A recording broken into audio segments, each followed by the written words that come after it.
Thousands of supporters of the National Resistance Movement gathered at Kawempe Mbogo playground for the final rally in support of the MP candidate Faridah Nambi in the Kawempe North by-elections.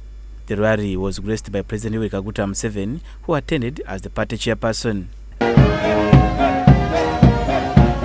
The supporters who spoke with expressed strong optimism about winning the race and commended the NRM government for its achievement in the various sectors. I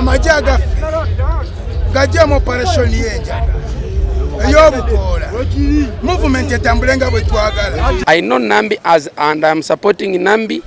I wish and I know he's going to win by hook or nail. Ate kirungi nti ekiri mu Nambi nti bwagende wa President Yoweri Kaguta Museveni kitegeeza nti yajjo tusakira mu fumbiro. At 2 p.m. President Museveni arrived at the venue where he was welcomed by the NEC members, ministers and members of parliament.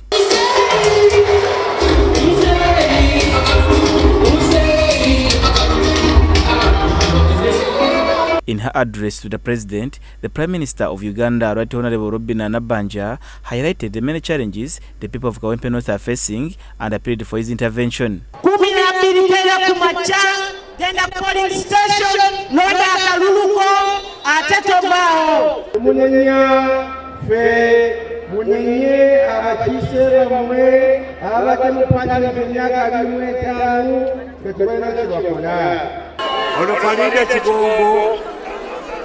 Tumuwagira kubanga ye candidate waffe owa movement. Naye gabwe maze ekidomolo ky'amazzi wano bakigula siringi 1,015. Njagala okusaba tusindike national water ekole kye bayita public tax. Abantu bano basobole okugula ekidomolo ky'amazzi ku siringi 25. In his address, President Museveni urged the residents of Kawempe to prioritize the NRM party over Faridah Nambi as an individual. He emphasized that this is the only way their problems will be effectively addressed. They are not understanding politics, that's why they are making mistakes. You should, first of all, elect a party which understands your sickness, your problem. If you don't do that, you will not get a solution.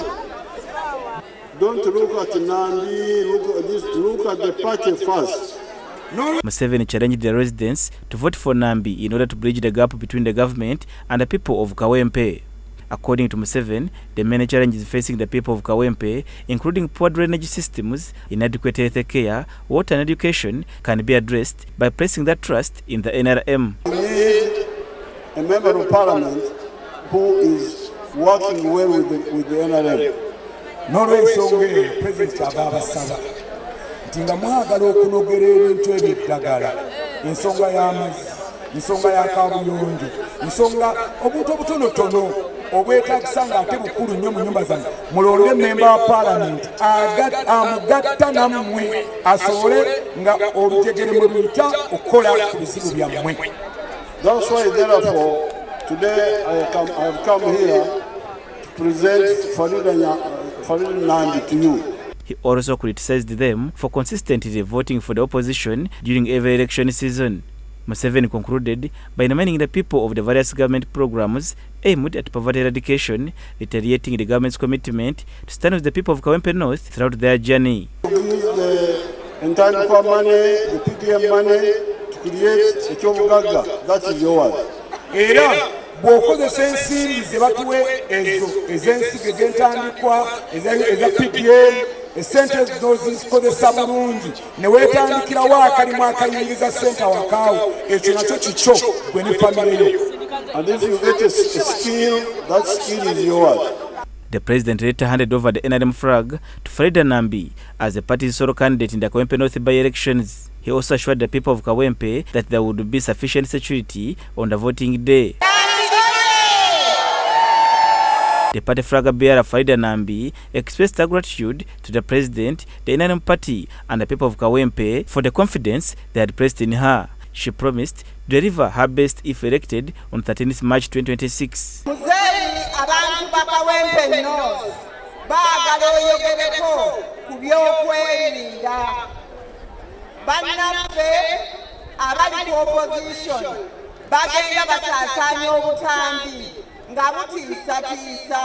During the same event, 186 supporters of the National Unity Platform crossed over to the NRM and they were warmly welcomed by the President. The Kawempe North by-elections will be held on 13th March 2025 with 10 candidates nominated to replace Muhammad Sejirinya, who passed away on 9th January 2025.